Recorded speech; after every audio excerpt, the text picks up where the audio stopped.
This is episode 25 with Darin Steen. Welcome to the Reignite Podcast. My name is Todd Judkins, a former naval officer and corporate consultant turned life coach, and each week we'll bring you an inspirational person or message to help you discover how to reignite your life, get back in the game, and thrive in everything you do. Thanks for spending time with me today. Now let's light the fuse and reignite. Hey, Reignite Nation. Today on the podcast, we have back with us Darin Steen. Now, Darin has a soon-to-be-released book called The Faster Diet, How to Fuel Your Body and Life. Today, we're going to talk about peak performance. We're going to talk about mindset. In fact, Darin is going to drop some serious knowledge around the 10 productivity hacks that are off the grid. This is so epic that we had to break this up into 2 episodes. So this is part 1 of a 2-part epic podcast series with Darin Steen, The Faster Diet. Oh, hey, Reignite Nation. We are back here with Darin Steen. I had to get him back on the podcast because he's about to release a book called The Faster Diet, How to Fuel Your Body and Life. Hey, Darin, how you doing this morning? Todd, fantastic, man. Thanks for this amazing opportunity to talk to your people, man. I'm so excited. Hey, Darin, I had to bring you back because, we're getting into the summer season. Everybody's thinking about diet. And I actually hate that word diet. I think it's about eating healthy. What's your thoughts on that? Well, what are you trying to say? Because the title of my book is called The Faster Diet. But with that being said, I do agree with you, Todd. I've been a full-time personal trainer, healthy lifestyle coach, nutritionist, certified for 18 years straight. So the first thing on the inside cover of the book is going to be gotcha, because diets don't effing work, but people do diets on January 1st and around March, April, when they feel the pressure of the summer months coming on them, they got to do something extreme. So they go to the latest diet, and diets don't work. Why is that, Todd? Well, I know that change is something that people struggle with. And, to make that kind of a change, requires a commitment.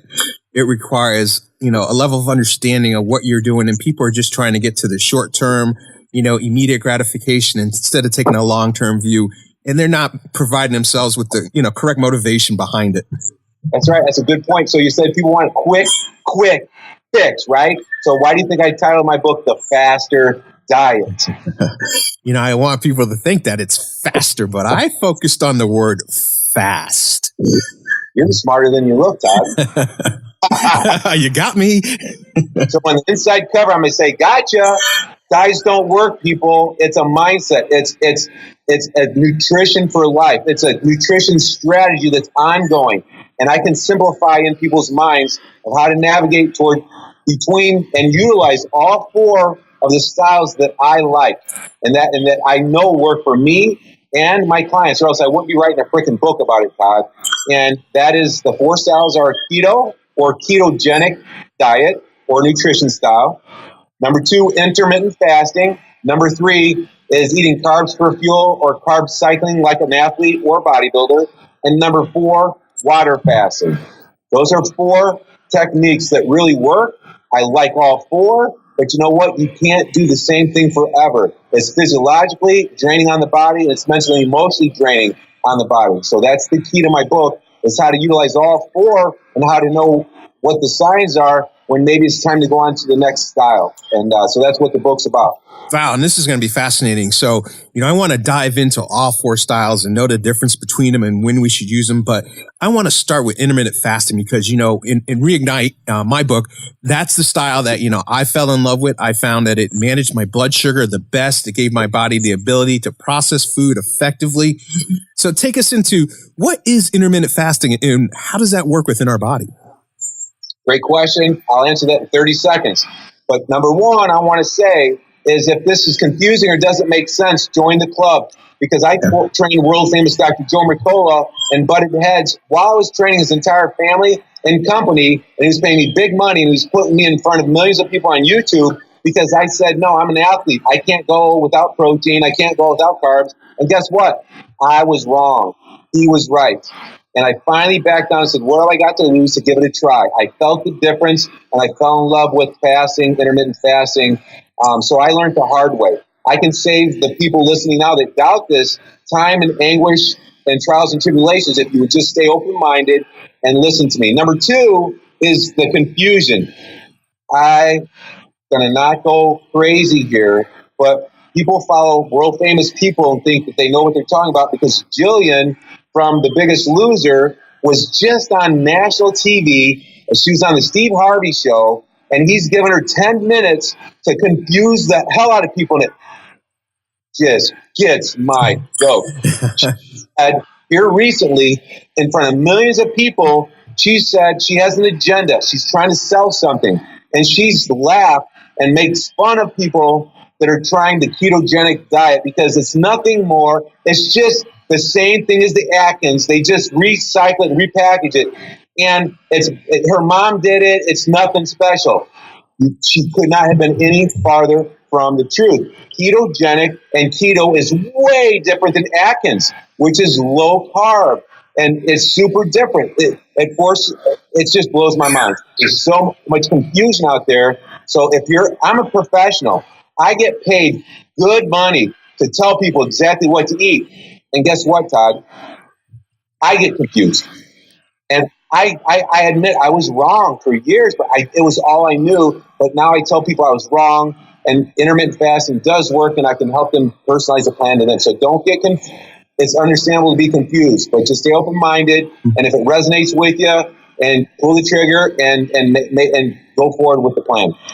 Yeah, Darin, and I know we wanted to start with intermittent fasting, but you brought up some key points that I want to go deeper into around the keto diet. And what are the biggest misconceptions about a ketogenesis diet? Okay, we'll talk about that, and then we'll go into intermittent fasting within a couple minutes. Biggest misconceptions about keto or ketogenic diet. I think probably the one that I just brought up, that Jillian, one of the most famous trainers that has the most eyeballs on her in the world, just misled people and said, basically, it's a low-carb diet, just like the Atkins or paleo. So Atkins or paleo is basically really clean eating, like what a caveman would have eaten. That's what paleo is, with low carbs, really almost zero starchy carbs. And those are your pastas, your oats, your oatmeals, your potatoes, your rices. That's what bananas. Those are good quality starchy carbs. Okay, so that's the misconception around keto, is that it is like Atkins and it's just a low carb diet, and it's not. What it is yes, the starchy carbs are low. For most people, keep it under 50 grams of starchy carbs for the day, which is about 2 bananas. It's like a large potato.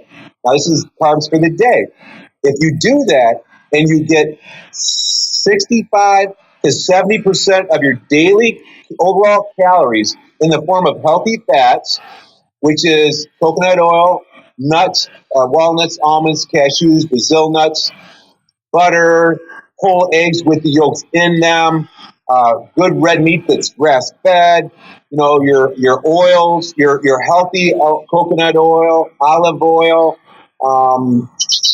What's another healthy fat, Todd? Help me out here. Avocados. Avocados, super easy, super good for you, amazing. How do you make a meal keto? Is keep the starchy carbs really low. Slice 1 to 2 avocados. Keep the protein a little bit lower than what a bodybuilder would say, so maybe 20 grams for the meal, and then throw on 2 avocados. Voila! There is a ketogenic meal.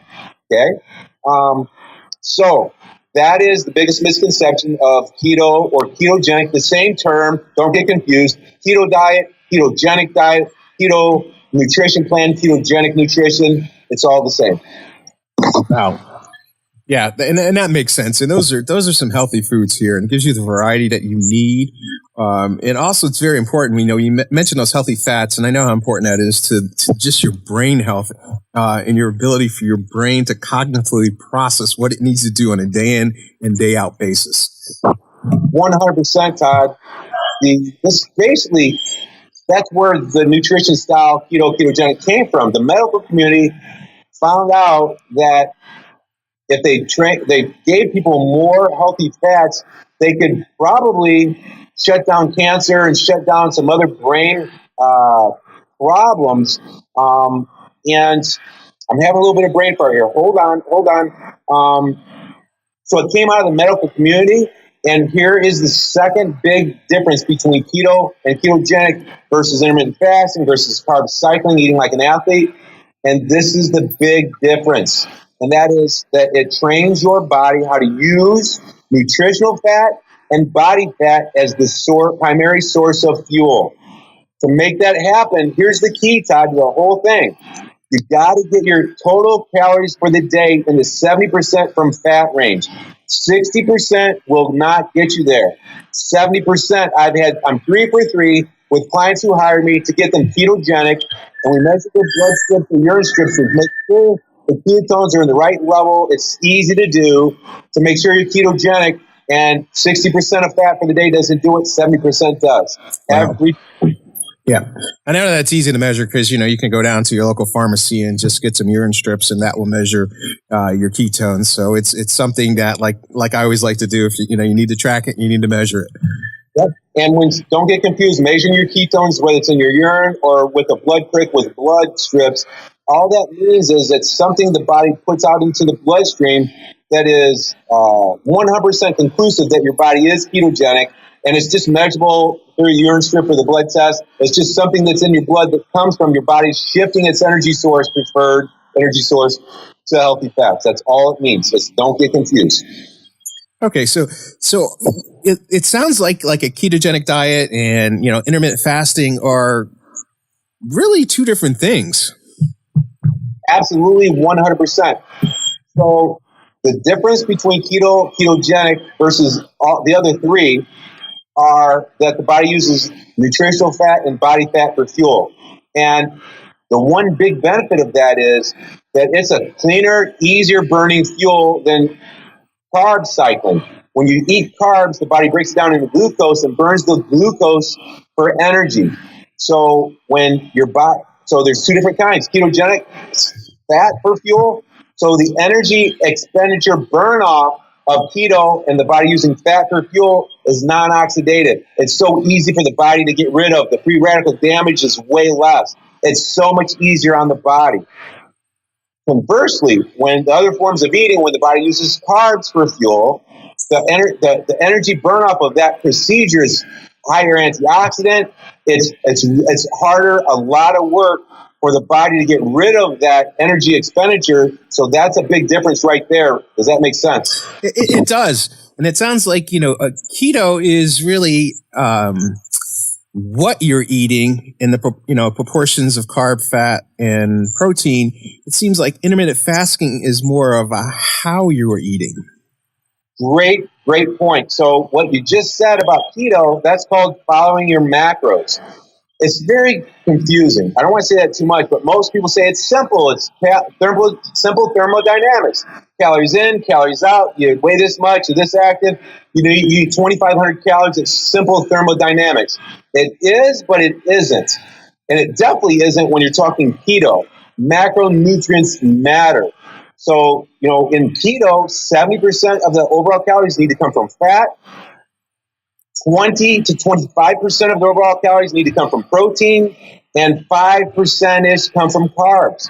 That's called following your macros. Macronutrient overall breakdown. Follow your macros. You've heard that term before. It's very simple. So it's very important to you can't take 50% fat and 35% protein because you won't be ketogenic. It really matters much more. And good for you because what you said is somewhat true. As intermittent fasting, the macros, how many calories you get from fat versus protein versus carbs is still a little bit important, but not nearly as important. Yeah, and I get that. And so for intermittent fasting, what I do is, and I cycle this, but for the most part, I try to go on a more 16-8 cycle where, I am technically not eating for 16 hours and all my meals are coming within, an 8-hour window that are timed around workouts and that's kind of my approach to intermittent fasting. What does Darin Steen say about intermittent fasting?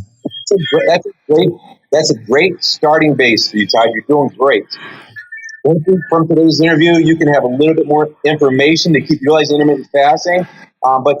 So the listeners, what Todd just said, intermittent fasting is helping the body get more powerful at healing trauma and balancing hormones and increasing stem cells, because it is fasting, but it's not like a day or two fast. It's just eating in a certain time windows. And so when you eat small meals often all the time, like we were taught forever, right? 5, 6 small meals a day, eat breakfast like a king, lunch like a prince, supper like a pauper.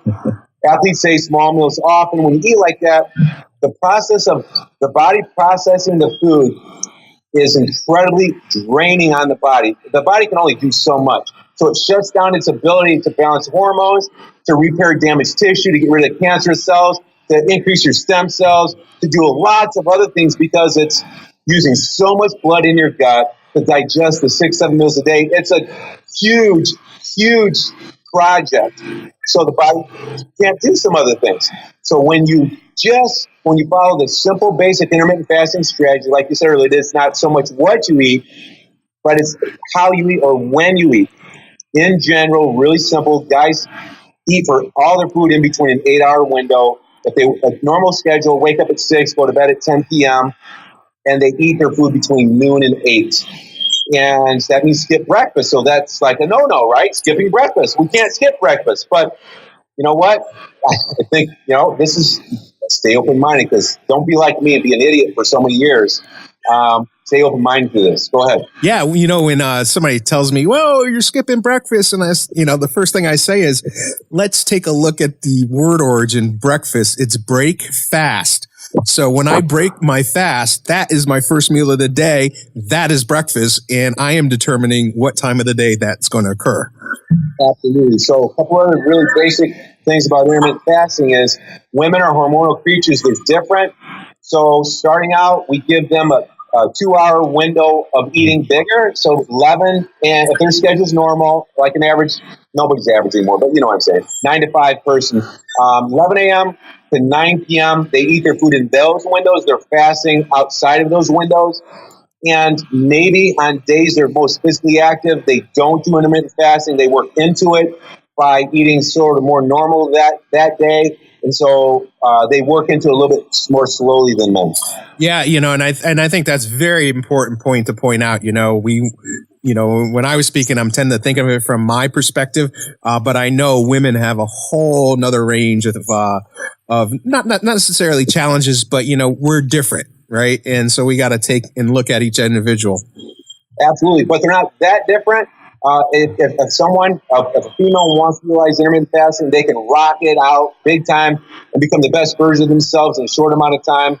But just start out with the basic changes I just said. And then the key is, whoever utilizes this information, Todd, it's smart to have an accountability partner that knows a little bit and is experienced, so you got to make weekly adjustments. Here's how you make this is golden, Todd. This is in my book. This is how you make weekly adjustments. This is what I do with every client. This is what I do with myself. Once per week, on the same day, the same time of the day, we do scale weight, waistline measurement with a soft Taylor's tape measure, right through the navel, parallel to the floor. Tell me relax. Then with that, so that's one. I monitor the change there.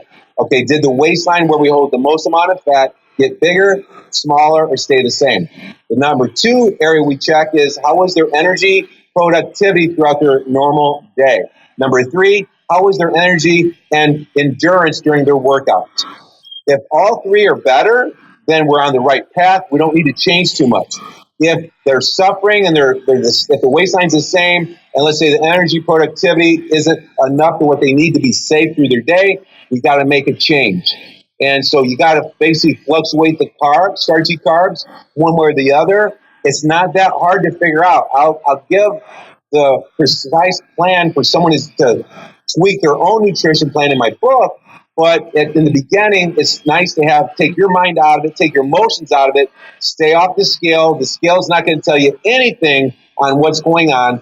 In fact, a lot of females and a lot of males in my club, the scale stays the same or goes up in 7-day time, but their waistline goes down a full inch because they're gaining good water in good places, like their brain and their muscles. They're gaining some muscle. They're losing bad water, the better bloat around their gut, and they're losing some fat. So the weight's water weighs a lot, right, Todd? How many pounds per gallon? It's a lot. Yeah. 5, 6, 7 pounds. So you got to take your mind out of it. I highly suggest getting a coach and just maybe for a month, investing in a coach to hold you accountable, give you some information on how to make weekly tweaks and changes. Yeah, that's really good advice. And that's not a sales pitch to hire me. It's just the truth. Yeah, no, I coaching is, you just can't see, your blind spots are your blind spots, and that's what your coach is there, and it's there to guide you. Sometimes there to, slap you on the backside, sometimes to push you forward, sometimes just to be your cheerleader. So, coaching, it's helped me so much in every facet of my life. So what you're putting in your mouth, people, is your fuel for your body and your life. It's a game changer. And in 2 to 3 months' time, you could have the progress you've never had. People say they've tried everything. No. You haven't tried everything. You may just think you've tried everything. Guarantee you haven't tried the faster diet and personalizing through these 4 styles. And it's very important. So I hope that we've hit on a couple topics to help your people, your tribe, understand a little bit more about keto and intermittent fasting. What's a next glaring question you might have about intermittent fasting, because you're using it and you like it? Yeah, are there any other, I use a kind of a steady, 16-8 schedule. Sometimes I'll throw in a 36-hour fast, especially if it's, if I'm trying to, get off a plateau, or I'm going to change up my routine, that's kind of a trigger point. What things do you have out there that could be a tip for the people that are listening to this on, how they can change up an intermittent fasting routine to really accelerate their fitness goals? I believe I just already hit it. That is the 3 check-in techniques. Okay, check-in techniques. Scale weight, waistline measurement. Okay. Monitor the other 2 things, and just keep the ranking scale this simple. Is it the same? Is it worse or better? And if the things are the same or better, then just basically keep it the same.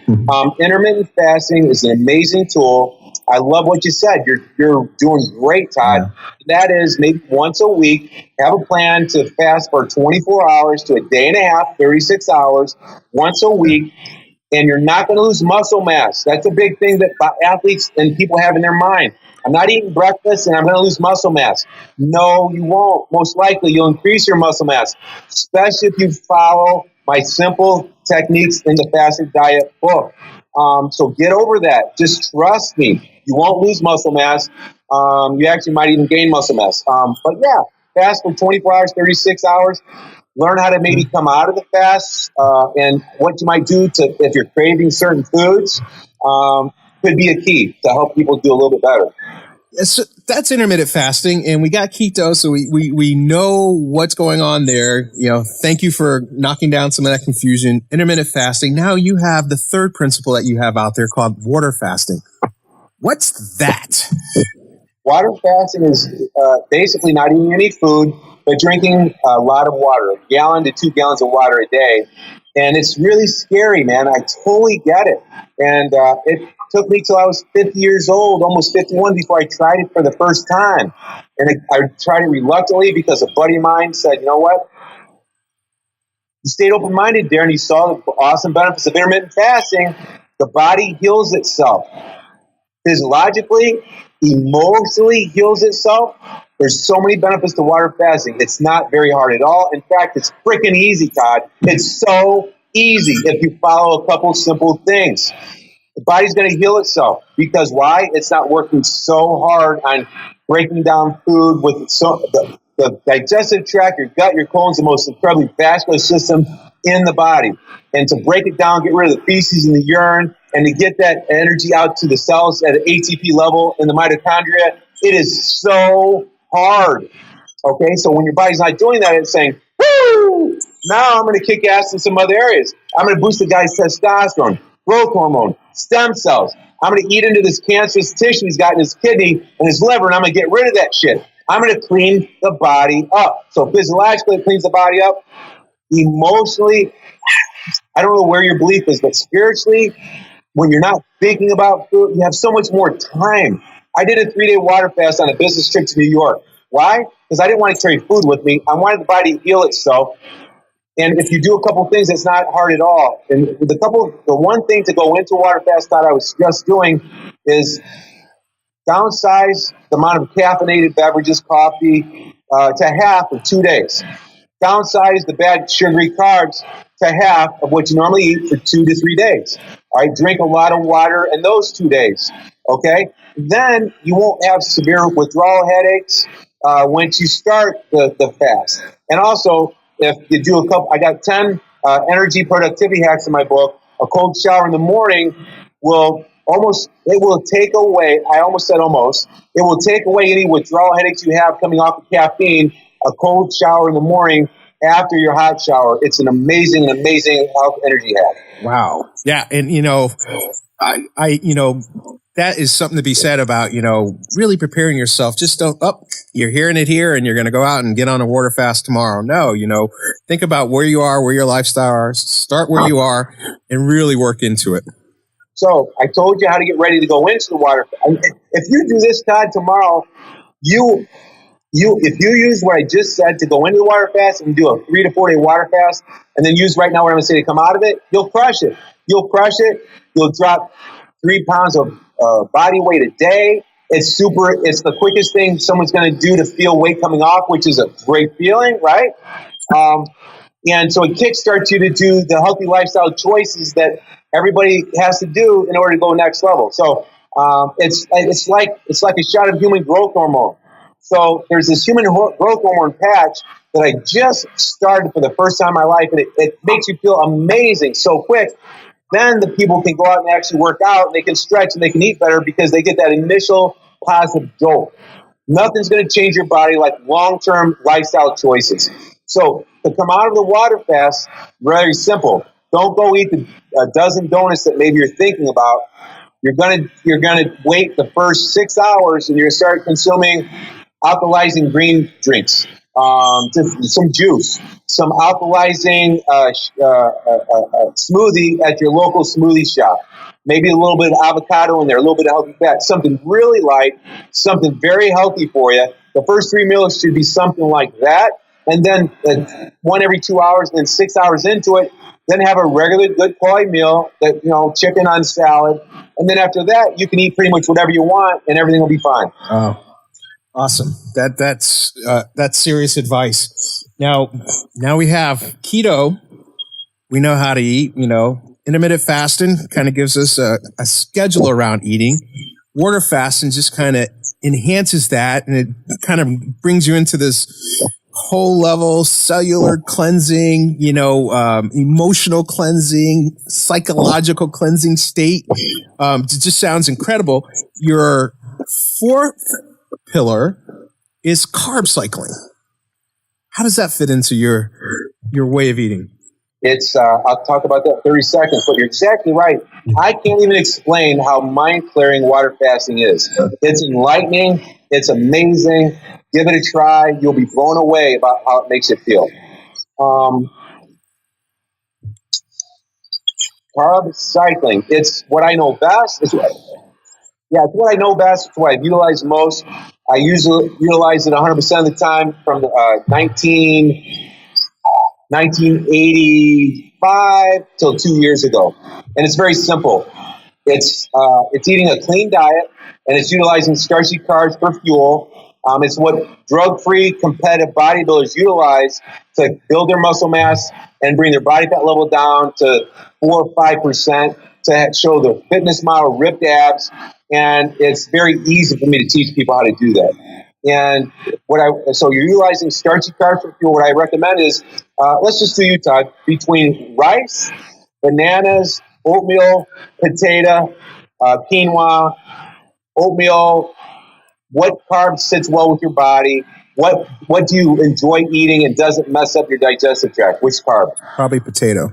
All right, potato. So it doesn't matter. White, red, sweet potato. Use a variety. Use the one you like most, but use the other ones.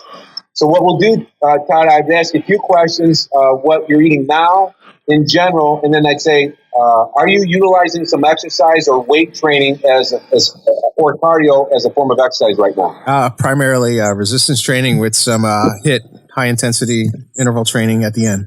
limited cardio. That's great. I got to make sure that I get to my last book, and that is Weightlifting Essentials to make you more effective and efficient at weight training. Because if some burn body fat off, it's not lowering your calories or dieting. That's not going to work. That's yo-yo all day long. It's not doing cardio to burn the fat off. Low intensity, long duration marathon running. That's not going to work. That's going to kill your time, kill your joints, kill your hormones. No good. Long term, no good. It is to burn the body fat off through lifting weights. I know it's counterintuitive, but you build up your metabolism by eating more on days you do weight training with a lighter weight, slower repetitions tempo. Arnold Schwarzenegger awarded me the top trainer in the world, and I'm the reigning America's Next Great Trainer champ because I'm effing good at what I do. And that is something very unique that most trainers, I don't know why, but they don't have people lift lighter weight with the slower repetition speed. 3 seconds up, isometric squeeze for a second, 3 seconds down. Put the mind in the muscle. Visualize the muscle contracting for 3 seconds up. Hold it isometrically, squeeze water out of a sponge, and then 3 seconds down. Visualize. Put your mind in the muscle. See the bicep lengthening out. And that's all you do. Get the last 2 reps you never thought you could get. 2 sets to failure in the 15 rep range the first set. A little bit more weight in the 10 to 12 rep range the second set. That's it. That's all you got to do. Now, after that, you eat more carbs that day. So we carb cycle. So on days you do that, preferably 2 or 3 times a week. That's all. We're going to push you at 200 grams of carbs for the day, primarily using potatoes because they sit well with your body. Okay? Each meal should contain a protein in the average amount of maybe 30 grams in the meal and a vegetable, fibrous carb. I count an apple as a sweet vegetable. And then you just cycle your potatoes or your starchy carbs on top of that and get precise on 200 grams for the day. It's not too hard. An average size potato is about 50 grams. You get 4 potatoes for the day. All right? Now, on days that you do cardio work, hit high intensity interval preferably or low intensity power walking outside. I like that as well. You're going to eat 140 grams of carbs for the day. All right? That's maybe 2 days a week. Now, 2 days a week, you do no activity. If you do anything that's low intensity, let's bring it down to 50 to 80 grams for the day. I don't know. I'm just guessing. But pinpoint the 3 totals. Nail those 3 totals for as close as you can. You got to measure carbs for the first week. Weigh it, measure it, count your calories. It's not that hard. I just told you. Half a cup of oatmeal is 27 grams of carbs. An average size banana is 25. It's not hard to figure out how many grams of carbs you're eating for the day, Todd. Once you do it 1 week, you never have to measure, weigh, count calories again. And that's nice because it can be overwhelming to count calories like a competitive bodybuilder. I don't like it. So that's it. Congratulations, Todd. You just got your awesome carb cycling, eating food like an athlete strategy, and it works golden, bro. Wow, that was pretty incredible and easy to understand. It's your carb intakes are really tracking your intensity level of your workouts. And those amounts I just gave you are just what I see from seeing your visual on this Skype session, and what I know about you without even asking really more than 1 minute worth of questions. That's really close to where I'd put you at. Wow. And we don't know for sure. How do we know for sure? And do it for 7 days. And in 7 days, Todd, you tell me, how do we check in? What do we do? Yeah, we do the 3 things, right? We're measuring our belly circumference to see how we're doing there. The second one is we are, help me out there. And it's your energy and productivity to get through your day for your family and job. Yep. So is it the same, better, or worse? And then the other one is, how are your workouts going? How's your strength and endurance during the workout? So you were on it. You were really close. And keep the grading scale very simple. Is it the same, better, or worse? Just 3 options. It's your gut feeling. And if they're all better, you keep doing what you're doing. Stay very consistent.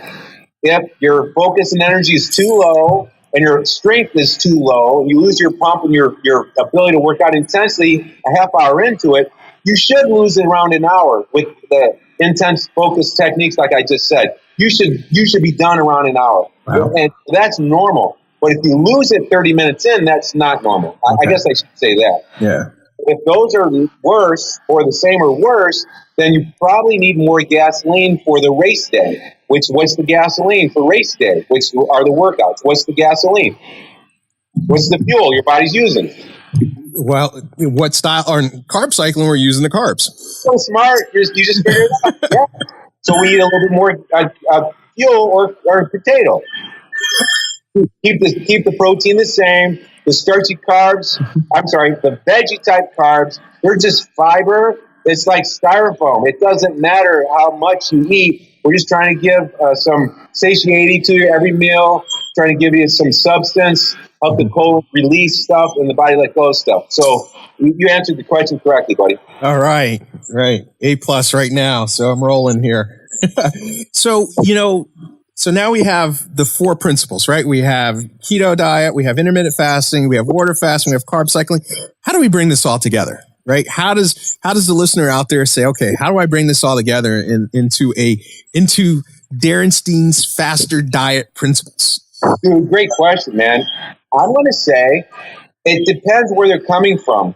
But most people are trying to clean up their food intake a little bit, or they have dieted or cleaned up their food a little bit and eaten what we were talking about earlier, like Atkins or paleo, where it's just meat and veggies. They're afraid of carbs. We all have phobias of carbs. Let's just put it to you that way.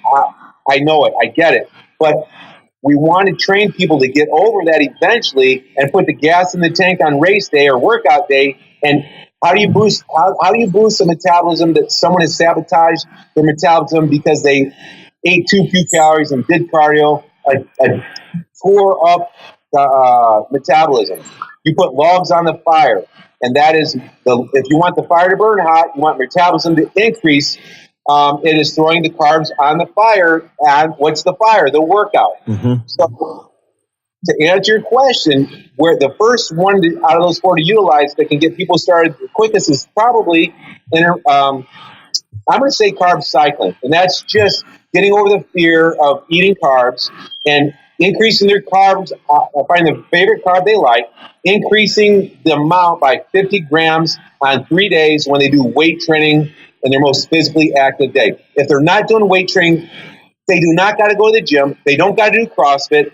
I can teach them in 5 minutes how to start weight training, resistance training with no equipment at home, push-ups against the bed, nice and slow, and start their working out at home. And then they eat, let's say, 1 potato that day if they're not eating any carbs. So carb cycling, eating like an athlete is the first place to start, realizing that, yes, they can be an athlete at home with no equipment, with a rubber band, and they mold and grow that workout into maybe then getting a dumbbell or a barbell and working out in their garage or in their office with minimal equipment down the road. Does that make sense? Oh, it makes total sense. Makes total sense. So that's the first step. Mm-hmm. That's the first step of how to harness the simple, amazing benefits of the faster diet. So I'm going to assume what your next question was, bro, is what's the second step? Yeah, you read my mind. So the first step, you get started with carb cycling. Do that for 5, 6, 7 weeks. Do the 3 check-ins to do the weekly tweaks, whether you're going to increase your carbs or decrease the carbs. Most people are probably going to, if your appetite level and you before you eat the meal revs up and you get hungrier faster, that's a great sign. That is not a negative because you're not a sedentary dieter anymore. You're an athlete. You want that metabolism to get screaming, buddy. I need you to repeat that. That was so key for what people need to understand. Yes, that is. As you get hungrier, by people who start working with me, whether it's online or CEOs and CFOs or management at companies or online, they think it's a negative. They're like, oh, damn, I'm getting hungry. I'm like, stop.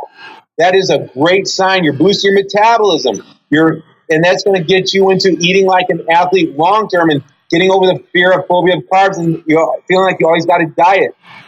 Higher hunger levels before each meal is an amazing sign that you're going to get to increase your carbs the next week and get leaner, meaner, smaller, more tight, more toned as you eat more food. Todd, is it cool to feel like you get to eat more food, to have your cake and eat it too, as you get leaner, meaner, and smaller and more tight? Now, that's the way the world should work. Dude, you're part of solving the problem by interviewing me. This is suppressed information. Julian's confusing people. People are confused. I get it. This is the key. This is the key. This needs to get out to more people. I love you that you recognize that and you're doing your part. I appreciate that. Oh, yeah. No, this is right up what we need to be. This is all about thriving. Yeah. And this is what this podcast is about. And that, you know what? People are living too short, dying too long. And it's almost always lifestyle mindset induced by the BS belief systems that we have in our head about what we can and cannot have or can or cannot do. And it's BS, all right? It's bullshit, and it's almost always wrong. Todd, if you or anybody listening has a negative thought about themselves, it's fucking bullshit. It's wrong. It's just wrong. Get rid of it because it's not right. It's not true. Absolutely. 100% not true. Absolutely. Couldn't agree more with that one. You know, everybody stop it, right? You were put on this earth for a specific purpose, and you are who you are, and take pride in that. But Todd, I'm talking loud now because I'm excited. Guess what? I'm a great teacher, some people say, but 7 years ago, I almost checked out mentally, emotionally, and physically. I didn't hold the Glock 45 up to my temple where I made my best friend come and take it out of my apartment because I hit a big time low with my family, my business. And so, you know what? A lot of times it's physiological. Your stomach gets really upset. You eat something that's the body doesn't digest properly, releases negative things called cytokines in the blood. Your brain doesn't work properly. In this day and age, it's super easy to get messed up and not thinking rational. So if anybody's not in the place that we're at right now and they're really low, I get it. I was there. I'm not Superman. I pulled myself out by these simple principles and having people that love me and that were there when I couldn't help myself.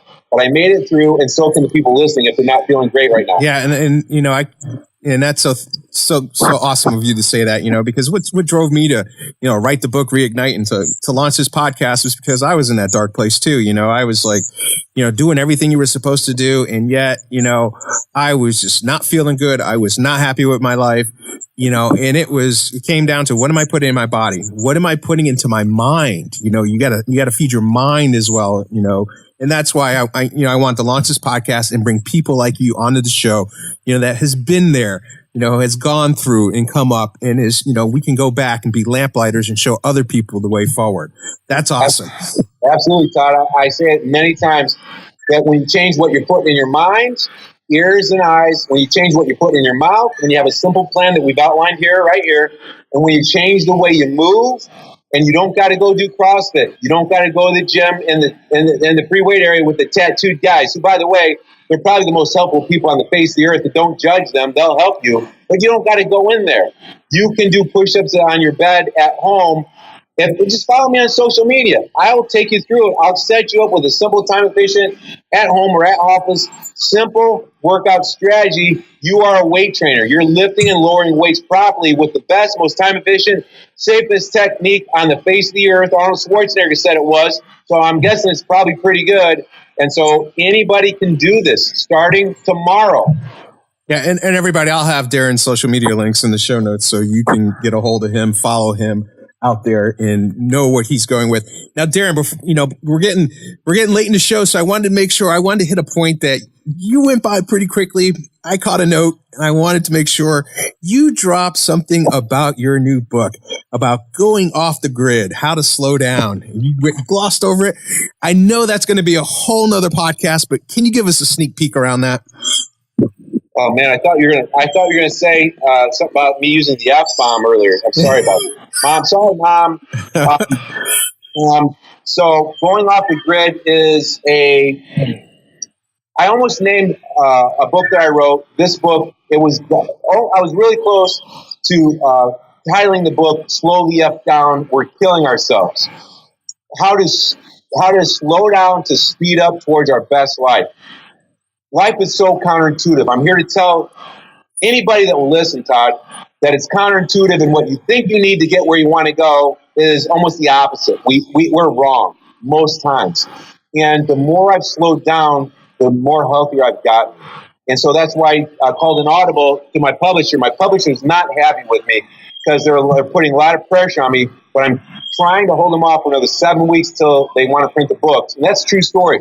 You know that. You were at the same book publisher 2 years ago. I made the commitment, but I got to put in a title and a chapter in the book going off the grid.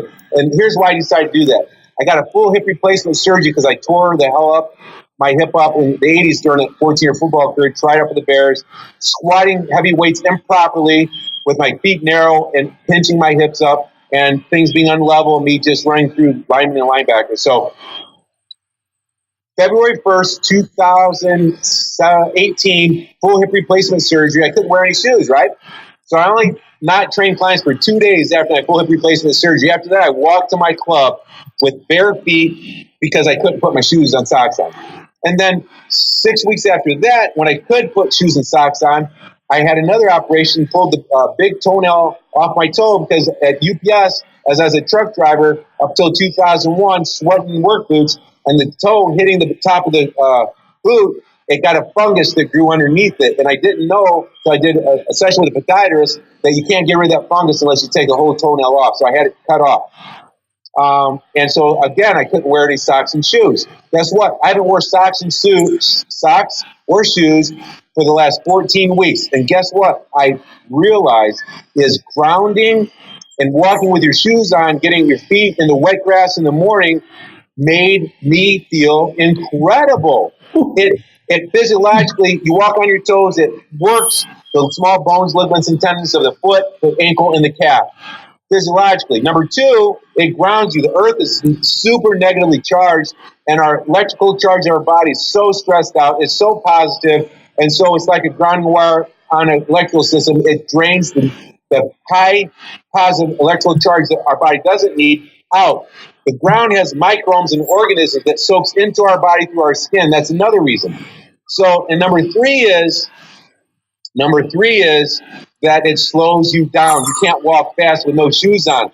So I walk in the grass, the wet grass in the morning, underneath the pine tree in my front yard, and I do the same incantation. I do have enough time. I do have enough money. I do have enough resources to live my best life now. And I say that 5 to 6 times every morning as I'm walking slow, grounding in the wet grass. And guess what? The sun's coming up. The birds are chirping. If I died right there on the spot, I'm smiling and I'm so happy. It is so euphoric. So when I went through, I haven't worn shoes since. People think I'm nuts. I went to Dr. Joe Mercola's father's life celebration because I trained his mother, I trained his father. I'm close to the Mercola team. And I went, I haven't seen Doc for 3 years. I graduated them. I'm not training their company anymore. I went to his life celebration, and I went to the fancy funeral home in his hometown with no dress shoes on, but just socks. And he's looking at me. He's like, "What are you doing?" And I'm like, "Well, I just had an operation." But he laughed. He's like, "If there's anybody that's cool with walking without shoes on, it's Doc Mercola." So that's when I decided, when I saw the unbelievable benefits of grounding and earthing and walking barefoot, I said, I got to put this in my book. There's 9 other health, energy, mind-opening hacks. I could list them right here real quick. But you just asked me your next question. Yeah, no, you know what? I want to invite you back on the podcast so we can go over that, because you hit something that was very important. And that's the concept of grounding, something that, you know, when I was writing my book, and you know the process where what's going to go in, what's going to go out. And then eventually I left it out, and, you know, I kind of reluctantly regretted that. You know, I don't go through life with a lot of regret, but, you know, it's something that even when I'm doing work, I have a grounding mat on my desk, you know, that concept you talked about in the morning. To go out, to ground, to express gratitude, you know, it's, you know, that just builds that unbeatable mindset. And you do it when the sun's coming up. So this is another concept that I talk about a lot, which is sleep, and letting people know that you want a good night's sleep. It starts when you first wake up, not when you're ready to go to bed. And getting that sunlight in the morning is the best. Absolutely. Awesome. God, I won't talk about I won't list another 9 hacks, but I got to list the first 3 because of what you just said. Number 1, get your ass to bed. Number 2, get your ass up. Number 3, siesta time. Siesta time. I got simple little hacks that everybody can do that will radically change their energy in their life. All right. Well, we have so much more to talk about. And I'm going to have you back on the podcast so we can go into these subjects in detail, because this is really what reigniting is about. Darin, I want to thank you for coming on the podcast today. Now, Darin's coming out with his book, and it's coming out real soon. You just heard all the things we're working through, and it's called The Faster Diet, How to Fuel Your Body and Life. When that book is out, we'll be making an announcement on our website and on our social media as well, so everybody can grab a copy of that. But in the meantime, Darin, how can people get a hold of you other than social media? Because I'm going to have those social media links in our show notes as well. Awesome. Todd, I had a blast, man. It seems like every time we do this, it gets more and more exciting. I'm really, really enjoying this, bro. You're good. You're pulling some good stuff out of me, and I love talking to one stranger at a time, but anybody can help get it out to more people. I welcome that as well. The one place that I'd love people, you can find me all over the place, Darin at fatlosslifestyle.com. If you know how to spell my name, you can find me everywhere. Facebook, Instagram, and Twitter, I rock and roll on. But www.fatlosslifestyle.com/what the F not to eat is a video series that I normally charge $39.95. It's free for a time. You can give them that link. In the future, I might just put it at fatlosslifestyle.com. But for right now, it's a free video series that teaches people what food sabotages their waistline, health, and energy, and then how to go towards utilizing the faster diet to personalize the perfect plan. It's fatlosslifestyle.com. What the F not to eat. That's awesome, and we'll make sure we have that in the links as well, whether you're going to get this at the website, on Libsyn, or you're going to get it from iTunes or YouTube. It will be there and available. Well, thanks, Darin, for coming on the Reignite podcast today. It's, like you said, every time we talk, we just get deeper, and there's just other subjects that open up, so we're going to have to do this again. I'm going to make a prediction, man. We're kindred brothers. I got a feeling we're going to be face to face within 6 months. We're going to meet up somewhere. Oh, absolutely. I can't wait for that one. So that's going to be awesome. Not all of it, I think, is going to have to be recorded, though, on that one. So, all right, Darin, thank you so much for coming on the podcast today. You have a wonderful day. Go get it. I know it's warming up where you are. It's heating up where I am. And like always, you and I are both going to bring the heat. Thanks, brother. Parting word of wisdom from me is everybody does have the change to make the rest of their life the best of their life. Awesome. I hope you enjoyed this episode of the Reignite podcast. If this episode resonated with you in any way, please share it with a friend. One of the greatest experiences as human beings is being able to mastermind as a group, where we get together and collectively share and build off of each other's energy. Reigniting is no longer about accepting life as it comes, but designing the life you desire. We are committed to bringing you thought-leading and thought-provoking discussions to inform and motivate you in finding the joy in your journey, no matter what road you choose to take. You can follow me on Facebook, Instagram, and Twitter at Todd Judkins, or send me an email at connect@toddjudkins.com. I'd love to hear about your struggles, your successes, and your thoughts. Thank you for listening, Reignite Nation. And always remember, the joy is not only in the destination, but what life has to offer in the journey. We'll be back with another full episode on Tuesday and with a short Reignite message on Friday just to jumpstart your weekend. Until then, keep that fuse lit and reignite.